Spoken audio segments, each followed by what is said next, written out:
everyone, it's Missy. It is 16 weeks after our average day to last frost, and I am starting the video out in the garden today.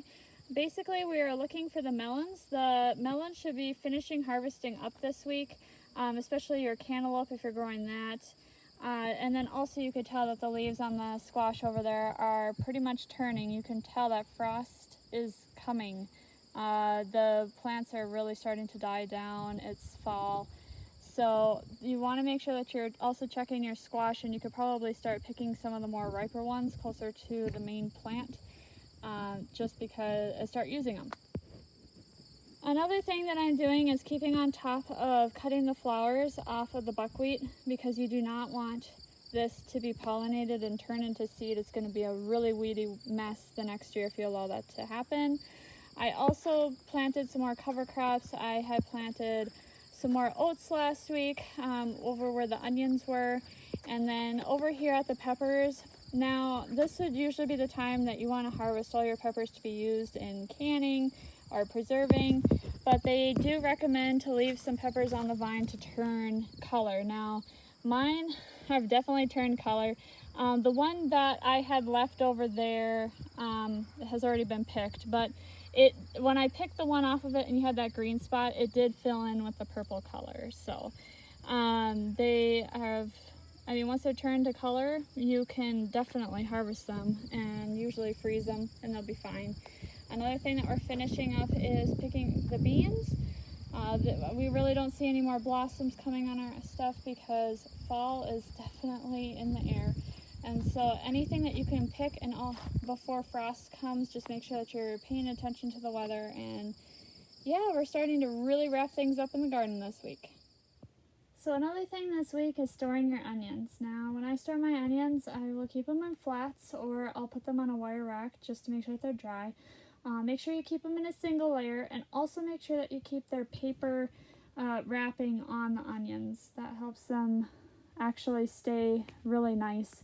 I know a lot of people want to take it off because it's dirty, you can't really clean it too well, but you definitely want to keep that so that way your onions stay nice in storage.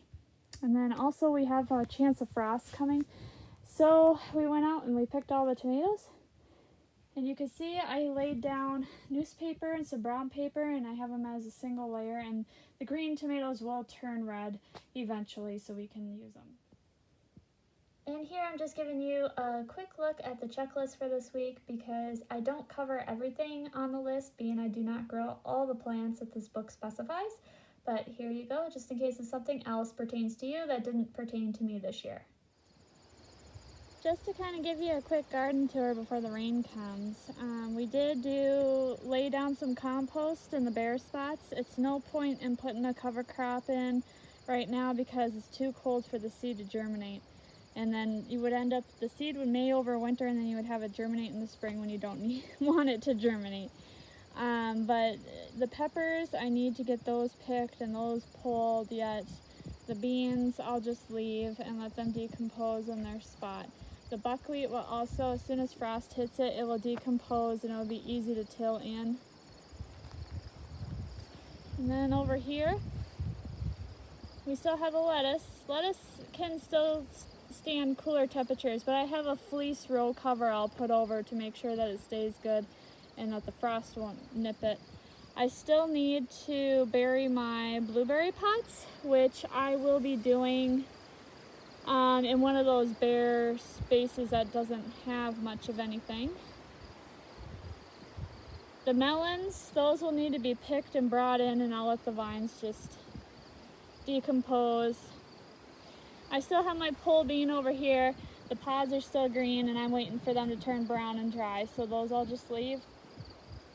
And then as you can see, these are the tomatoes that I just went through, picked all the green ones, and then I took and cut up the vines, and I took out the fencing, and then I just letting them lay on spot to decompose. I also had the basil mixed in there as well. And then hopefully in the spring I can till all that in. I'll try, if it gets warmer again and I have time, I'll try to kind of spade it over a little bit so there's a little bit of dirt on top to help the decomposition phase work quicker, but usually we don't have time in the fall to do that, so I just leave them on top of the ground. And then of course I have my winter rye, which is coming right along. This isn't gonna head out or anything this year, so I don't have to worry about it. And the peas that are coming, I just let them come. They'll be fine. They'll when they get nipped by frost, it will just get decomposed right back into the ground like a green manure crop, and they'll be just fine. So, and then of course we have the squash over there. Squash can handle frost. The plant can't, but the actual squash itself can. So I'm just leaving them out there. I'm not even touching or worrying about them. So that's this week. If you have any questions, please leave a comment below. Otherwise, thanks for watching, everyone. Bye.